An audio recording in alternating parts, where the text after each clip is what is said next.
Hi hello నమస్తే.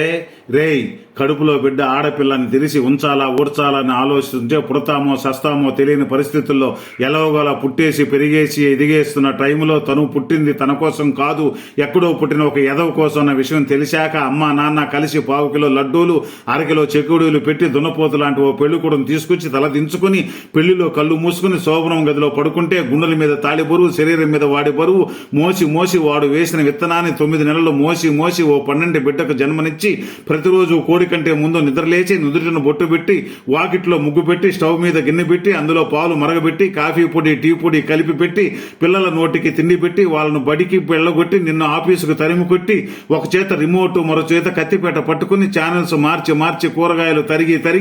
11 గంటలకు మా ఊరి వంట 12 గంటలకు స్టారు మహిళ చూస్తూ వీటి మధ్యలో వంట చేస్తూ మూడెక్కడ మారిపోతుందని టెన్షన్ లో బ్రేక్ మధ్యలో అత్తగారికి అన్నం పెట్టి ముద్దమందారం ఆడదే ఆధారం మనసు మమత గోకులంలో సీత స్వాతి చినుకులు పగలు రేయి అనుకోకుండా సీరియల్లో సమస్యలను తన సమస్యలుగా భావించి బరువెక్కిన గుండెతో అలిసొచ్చిన భర్తకు గుప్పిడంత మాడిపోయిన ఉప్మా పెట్టి అప్పుడు తిని పడుకుంటుందిరా, అదిరా ఆడదంటే. అలాంటి నీ భార్యను వదిలేస్తానంటావా? Bloody fool.